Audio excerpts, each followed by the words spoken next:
Halo guys, apa kabar teman-teman? Kembali bertemu dengan saya Raina Budiarto di channel YouTube saya ini. Kali ini saya ingin membahas mengenai film berjudul Mary.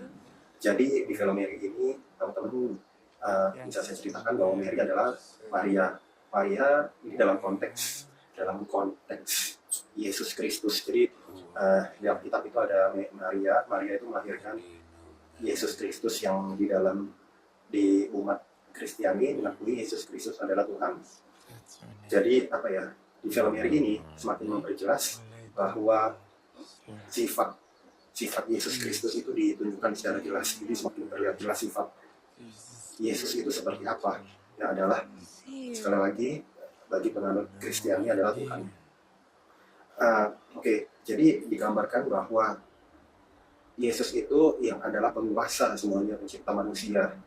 Ya, itu digambarkan di film ini. Kok bisa-bisanya rela-relanya datang ke dunia yang fana, dunia yang bukan fana aja. Dunia itu kan ada kegembiraan, ada joy, ada kekayaan, ada kemakmuran, tapi ada juga kesedihan, kesusahan. Kenapa Yesus datang ke dunia yang adalah dia adalah Tuhan, datang ke dunia yang penuh kesusahan? Dan dia digambarkan di film itu lahir dari rahim Bunda Maria yang ya bukan orang kaya, bukan orang yang bukan anggota kerajaan seperti itu, tapi sebagai seorang Bunda Maria yang orang rakyat biasa. Saya kurang paham juga apakah di Alkitab ada yang mengenai Bunda Maria itu dipersembahkan oleh ayahnya Yoakim, dipersembahkan ke bait Allah. Saya kurang paham yang mengenai itu, tapi yang digambarkan, jadi Bunda Maria itu pokoknya ya udah itu, jadi ada jalan-jalannya gitu teman-teman. Jadi ada bimbingan. Jadi dalam hidup kita itu ada bimbingan, ada perseteruan, ada yang si jahat, si baik, jadi macam-macam, kompleks sekali, kompleksitasnya luar biasa. Nah, si Bunda Maria ini digambarkan itu pokoknya dipersembahkan oleh Bapak Yoakim ke bait Allah. Intinya si Bunda Maria ini memiliki bibi yang adalah yaitu Sakaria. Dia ada keluarga lagi namanya Sakaria, yang pokoknya dia itu juga punya istri yang sampai tua itu belum lahir. Nanti dia melahirkan Yohanes Pembaptis, dan digambarkan nanti itu betul-betul luar biasa keajaibannya. Intinya yang saya fokus di sini, jadi itu sifat asli penguasa, sifat asli Tuhan itu kok sederhana sekali. Dia mau susah malahan, mau seperti manusia, mau merasakan penderitaan manusia.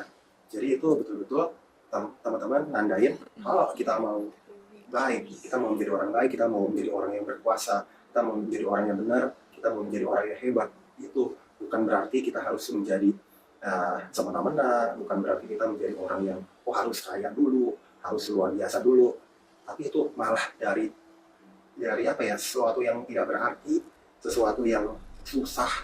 Jadi kehidupan Tuhan itu tidak menunjukkan harus mewah, tidak menunjukkan harus dalam kesempurnaan, dalam kehebatan. Tapi sifat Tuhan itu betul-betul saya kaget, itu betul-betul harus bukan harus ya, dalam kesederhanaan. Sifat asli Tuhan itu dalam kesederhanaan, teman-teman, digambarkan jelas. Bahkan kan tahu sendiri bahwa Tuhan Yesus lahirnya itu di gua kan, di padang gurun, di gua, bukan di tempat mewah, bukan di tempat yang bagus, yang tempat yang baik, enggak, tapi di kandang hewan.